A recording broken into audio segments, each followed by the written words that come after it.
I'll do it in Unicorn Grove in the Gumdrop Woods or something and see what it comes up with. I was thinking Pocket Dimensions. Oh, perfect. It will be the Lost Relic of Pocket Dimensions. I can't wait. The Lost Relic of Polly Pocket.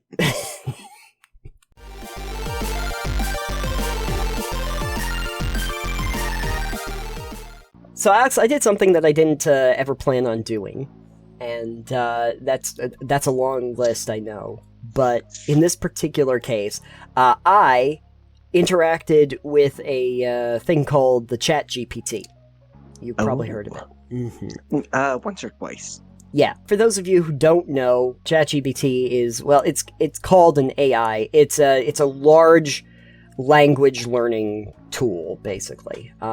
It's an algorithm. And the idea is that you can chat with it. You can ask it for commands, and it will generate a large amount of text that's on par of what you're asking it. I really did it just because I wanted to ask it one question.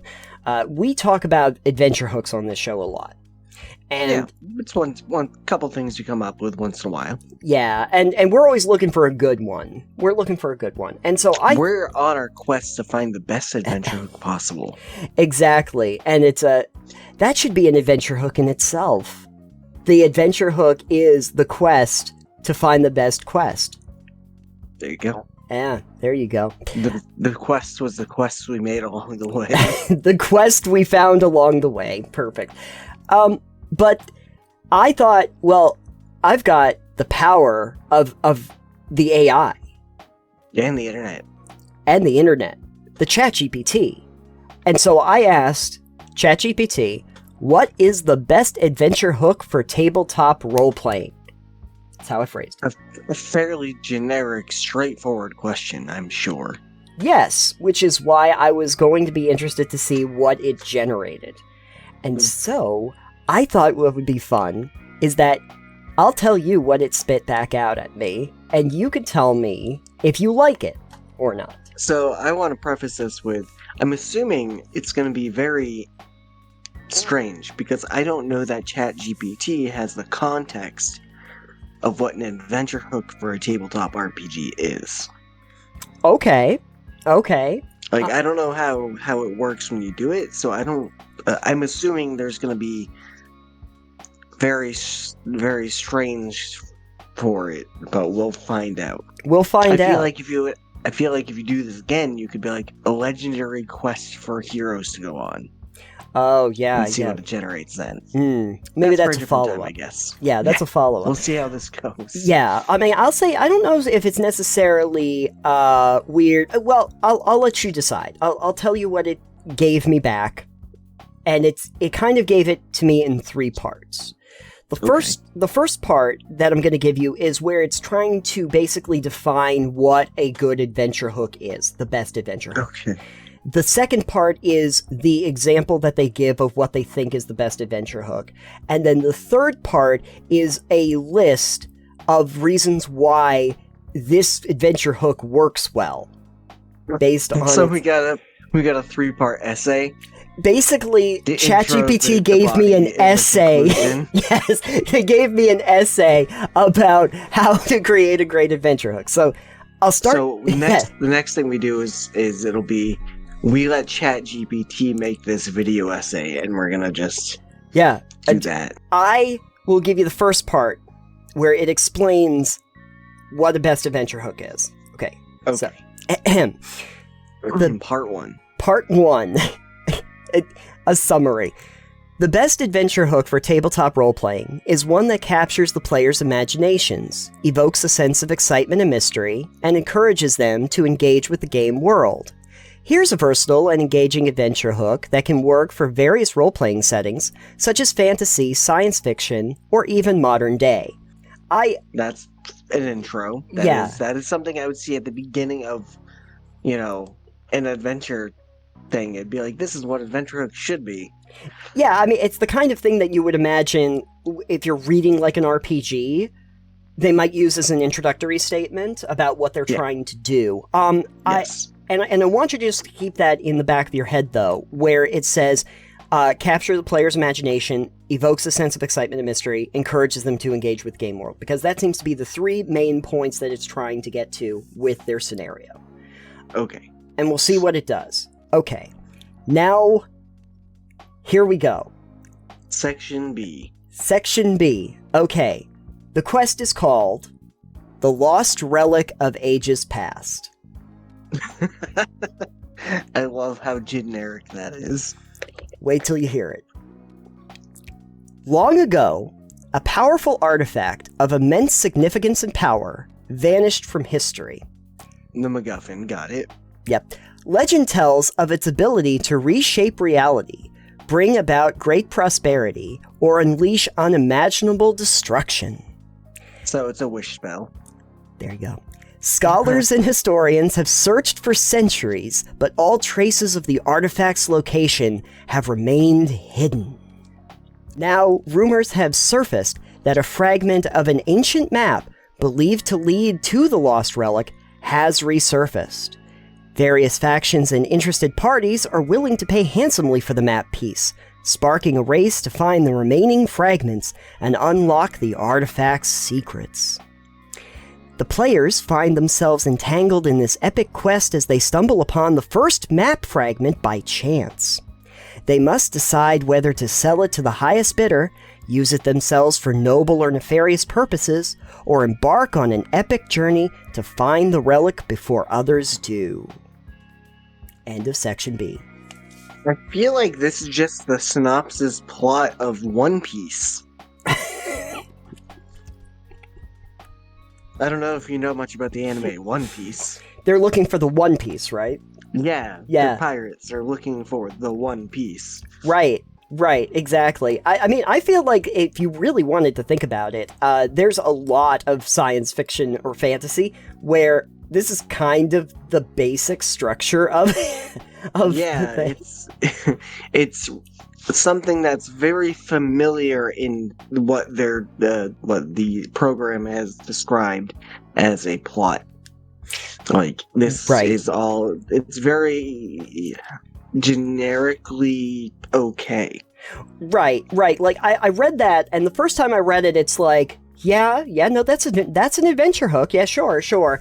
But I also was like, there's not a lot of personality to it. It's very, very basic. And I think that the reason why is, like, even in the synopsis at the beginning, that they wanted to create something that was for fantasy, science fiction, modern day, that could fit into any kind of setting. When you start to do that, and you want to create something that's modular like this, it can't really be too complex in its theme. Very open-ended. I feel like if you took this adventure hook and then you made it fit into your world that you've got in a thematic way, it could be very much improved. Right. Of course, because I'm taking map fragment centuries and whatever. Maybe the MacGuffin is something specific to your setting. Maybe it's a tablet of the old gods or something, you know? Right. Who knows? It's possible. But now, this is the part that I love. They give a synopsis of why they're right, basically. I love this. The AI would like to tell you why it is correct that this is the best adventure hook. Yes. Part C, the argument of why I'm right. So it says, why this hook works well. 1. Mystery and intrigue. The concept of a powerful lost artifact sparks curiosity and intrigue, motivating players to explore the world to uncover its secrets. 2. Clear goals. The players have a specific objective, find the relic. This provides a sense of direction, preventing aimless wandering. They wandered onto the fragment, just happenstance. It just happened to be where they were. Feel like it's going to encourage more wandering. Right. And I think that there's plenty of ways that you could create a clear goal for what you want to do besides find the relic. Most quests that or adventure hooks that I've heard seem to have fairly clear goals, at least, or an objective that you're trying to get to. Yeah, find the relic is kind of a long-term objective. Number 3, room for creativity. The fragmentary map allows for creativity in designing diverse locations and challenges for the players to navigate. So this is why they created a fragmented map. Basically, so you can fill in the pieces afterward. Which I get. But, the more that I read through this, the more I was like, so basically they're just giving me a framework that then the person running the game has to then fill in the blanks for. Yeah, of course. Yeah. 4. Personal motivation. Players can attach their character's personal goals and beliefs to the quest, making it more immersive and meaningful. But they can do that with any quest. So yeah. That's not specific to, the lost relic of ages past.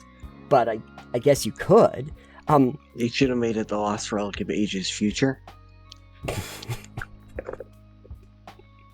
Or the future past. Now it's an X-Men quest. Yeah. Flexible setting. This hook can fit into any setting, be it high fantasy, sci-fi, or a modern-day campaign, allowing the game master to adapt it to their players' preferences. Yes, I get that.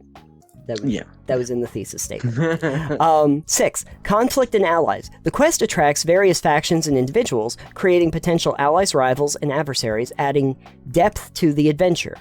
Well, you just said that it was going to. You didn't really make the reasoning clear. Various factions and interested parties are willing to pay handsomely for the map piece. Yeah, they've got their own objectives. You have to come up with them on your own. Yeah.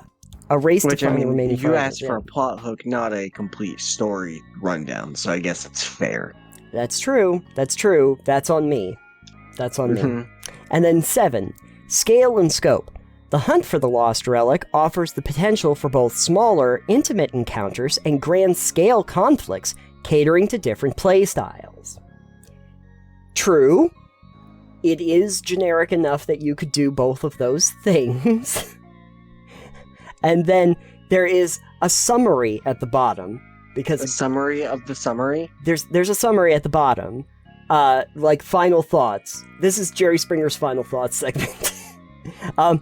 Remember, the key to a successful adventure hook is to tailor it to your players' interests and preferences. Engage with your players, discuss their expectations, and build a storyline that captivates their imaginations. Flexibility and adaptability are essential in tabletop role-playing, so be ready to adjust the narrative based on player choices and actions. So that's what ChatGPT gave me. Okay, so I'm gonna let you know, I think my favorite parts that are the best parts of this are parts 1 and the end here. Yeah, it just tells you that, hey, this is what makes a good plot hook, and it's not wrong. Yeah. And then it's like, okay, this is why this one's good. And okay, that, goes along with the beginning. It really gave you an essay.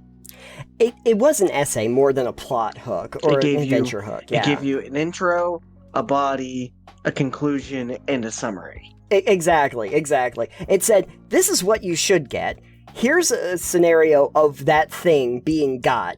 Here's a PowerPoint presentation of the reasons why it was good. And then here's a summary of my final thoughts on what you should be doing. Hey, look, as far as the structure goes, I didn't ask it to do anything specifically, like in a conversational style. This was just what it popped back to me when I asked for the best adventure hook. But I would suggest that you could actually come up with better adventure hooks. Not a bad starting place, but, I think you could ask it more specific questions as well. Oh, sure.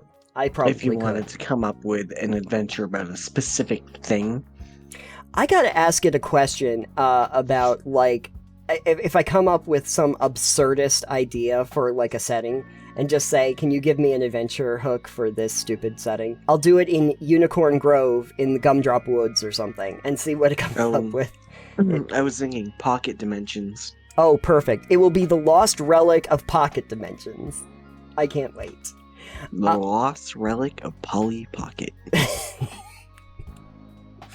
Oh, man. Can you imagine if we had a Polly Pocket cinematic universe? No, thank you. Okay, so anyway... this is what I ended up with, and I kept going over this, and I thought to myself, like, that's not bad. Like notes to be taken. That's not bad, and it does seem like this is the kind of thing that you would give to a very new game master who's trying to figure out something portable that they can work off of as an adventure hook. One Piece. Exactly. And then you can put all of, like, the fact that, Luffy's trying to take down an entire corporate system into play afterward, and also wants to be the best pirate. Yes. So basically, like, I was looking at this, I was trying to process it and try to figure out, like, the critical thought process behind, like, how it came up with this idea, and that it was probably pulling from a lot of, like, source books that had similar things that it would say about this, because I imagine that this is in a lot of RPG books would have some kind of similar statement. Yeah. It's, what is a role-playing game? Exactly. And I came to a conclusion from this about, like, the technology behind, like, AI and ChatGPT and all of that. There's a useful tool that you can have this for, where if you look at it critically and you then take this and really pick it apart and start looking at what works, what you do like in that very opening statement where it's talking about versatility and engagement, and like which one of these you think are priorities, what you actually want to utilize in that, and all of that. I think it can be useful to get over, like, writer's blocks and, storytelling stumbles that you might have, where you want to be able to just have somebody throw a bunch of text back at you so that you can analyze it and really think about it in a different way. I think that's the useful part. The part that's not useful is if I uncritically looked at this and I just took it on its face and said, yep, that's what it is. That's the best adventure hook because ChatGPT told me to. Yeah. And I came to this conclusion. Tell me if you think that, like, this theory works for you. I'm less worried now about AI becoming as smart as humans, and more that humans will become as dumb as AI. Because what we'll end up doing is just take what the AI gives us and just not think anywhere above or beyond what it presents you with. I was thinking what it would be like if either part of a script or part of a written piece was taken just from AI.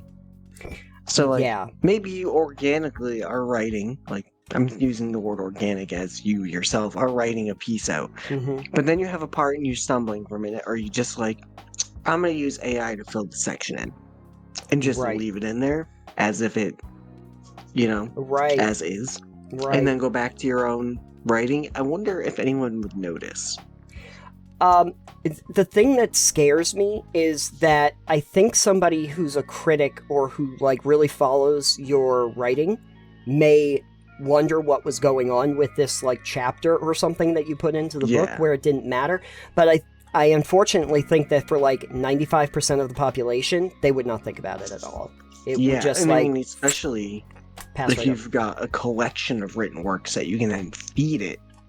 Oh, yeah. So it can copy your writing style. Can you imagine if you were a prolific enough writer, like if you were Stephen King, right? And I was just thinking Stephen King. Yeah, Stephen King, and you can, like, feed all of your novels into a thing and say, okay, now write more of my novels in perpetuity throughout the universe.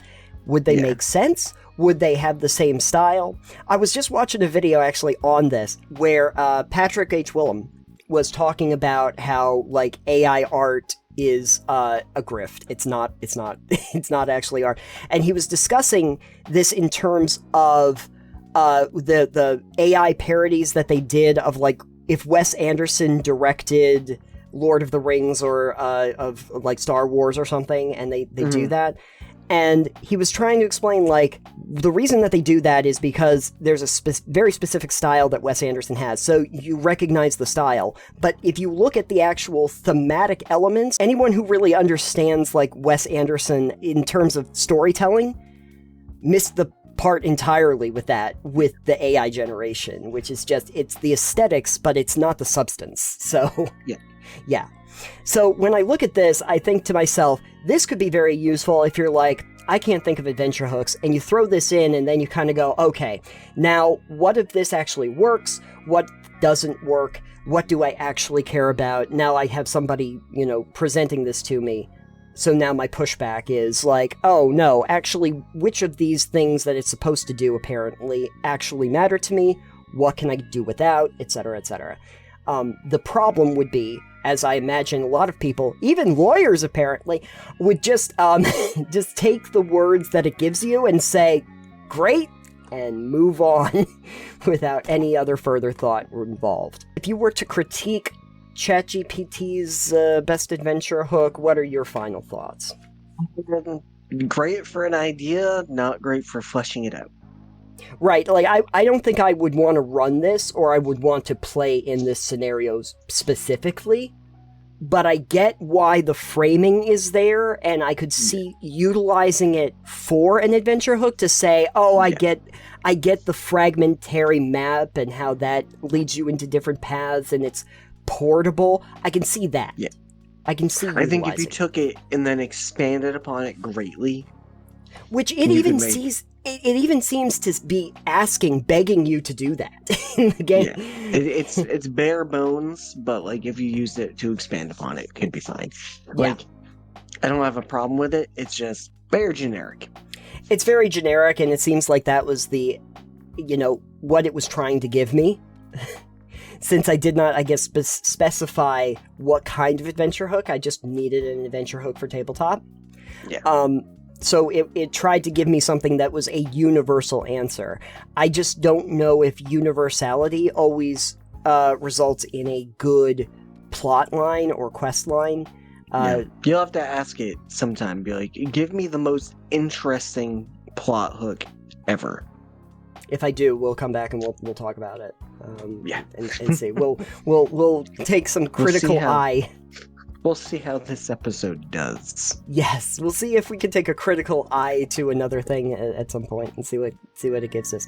But if you would like us to ask ChatGPT a question about quests or something like that, let us know. We will not just read it without any kind of thought. We'll actually be dissecting it. So I mean, I won't give it any thought. You will, but it's Exactly. Alex will just sit back and go, yep, looks good. Yeah, looks good. Let's run it. That's right. Hey, Alex, remember, the key to a successful adventure hook is to tailor it to the player's interests and preferences. Did you know that? I did not. Now I do, though, and I am all the better for it. Knowing is half the battle. Thanks, Jake. The other half the battle is having bullets.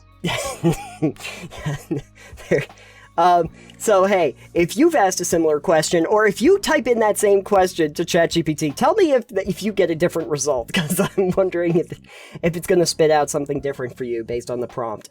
Let us know in the comments down below.